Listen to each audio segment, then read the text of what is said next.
Assalamualaikum warahmatullahi wabarakatuh, Ustaz. Waalaikumsalam warahmatullahi wabarakatuh. Pak Ustadz izin mengajukan pertanyaan terkait dari membayar fidyah ini bagaimana Pak Ustadz penyalurannya? Apakah boleh seorang ibu yang punya hutang puasa karena hamil bayar fidyahnya ke pondok pesantren yatim dan juga duafa? Minta pencerahannya. Ya, kalau kita perhatikan di situ dalam Al-Qur'an, ya, Allah Subhanahu wa taala menyebut fidyatun tu'amu miskin. Jadi memberi fidyah ya berupa makanan itu kepada orang miskin. Tidak menyebut istilah yatim, ya. Jadi orang miskin ya orang miskin maksudnya di situ dalam ini orang yang tidak mampu, ya. Orang yang di situ membutuhkan. Jadi hikmahnya di situ sebenarnya kenapa fidyah itu diberikan kepada orang miskin? Maksudnya adalah agar mereka bisa berbuka di saat ya waktunya berbuka dari pada saat mereka berpuasa. Dan ini yang perlu dicatat ya di situ bahwa pada asalnya fidyah itu dikerjakan ya setiap hari pada saat dia meninggalkan puasa di hari itu. Ya, jadi pada Ramadan berarti kan gitu ya. Pada saat Ramadan. Karena hikmahnya di situ asalnya di situ agar orang miskin tuh bisa berbuka dengan makanan yang dia dapatkan. Itu, makanan untuk berbuka. Itu asalnya seperti itu. Dan boleh di situ ya digabungkan di akhir Ramadan sebagaimana dilakukan oleh Anas bin Malik radhiyallahu taala anhu. Pada saat istilahnya beliau tidak mampu lagi berpuasa karena usia sudah lanjut, ya sudah tidak mampu, tidak kuat lagi puasa. Nah, pada akhir Ramadan di situ beliau mengumpulkan 3 orang miskin, lalu beliau beri makanan kepada mereka, ya dengan makanan yang mengenyangkan. Jadi kalau itu bedanya kalau misalnya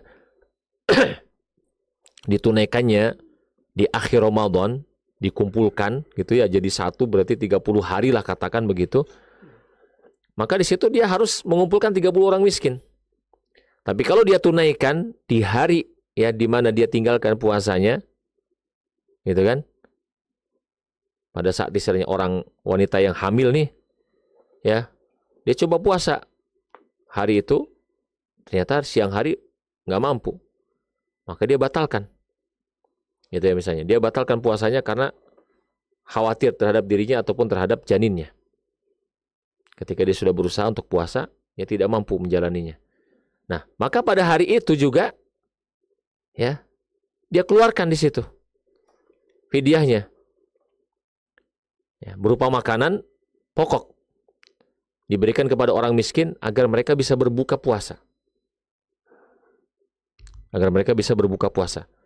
Dan misalnya pada hari berikutnya ketika dia berusaha lagi mencoba puasa tidak mampu lagi, atau kalau misalnya memang divonis oleh dokter ya karena ada masalah kesehatan tertentu dia nggak boleh puasa, apabila puasa berbahaya gitu misalnya,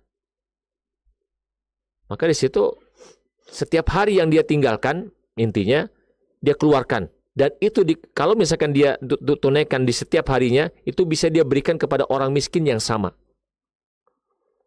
Ya, hari ini untuk si A, ya besok juga untuk si A, dan begitu hari berikutnya untuk si A juga dikasih. Karena misalnya dia mendapati hanya taunya ya yang miskin itu misalnya di sekitar dia. Ya kan?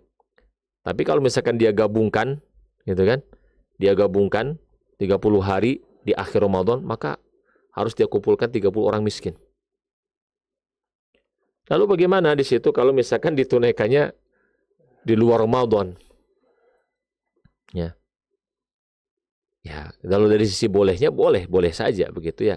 Dianggap sah fidyahnya. Ya, tapi itu akan mengurangi hikmah daripada disyariatkannya fidyah ini. Ya, yang dikaitkan dengan di situ ibadah puasa seseorang.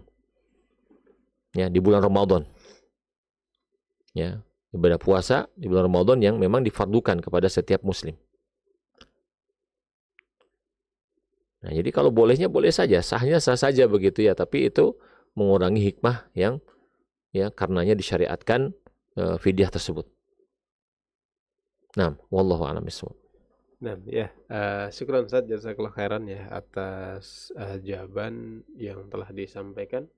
Mungkin sebagai akhir Ustaz ya dari perjumpaan kita Dan tadi afwan ya, artinya ya. kalau misalkan kemudian diberikan kepada panti yatim ya, dan duafa pada anak-anak, kita tidak tahu mereka puasa apa enggak, ya kan? Jadi di situ apa namanya? Dan juga anak-anak yatim itu ya kalau misalnya kita apa ya istilahnya menduga kuat bahwa mereka anak yatim itu tergolong miskin dan mereka sudah memang disyariatkan puasa pada mereka, ya kan?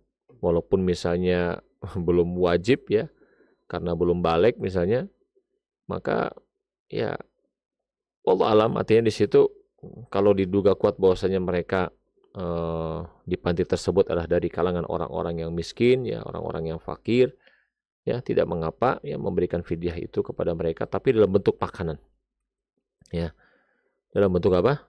Makanan, ya. Dan kita di situ meyakini bahwasanya mereka adalah orang-orang yang fakir, orang-orang yang miskin, ya walaupun tadi itu bahasanya yatim dan duafa, ya begitu. Nah, wallahu a'lam bishawab.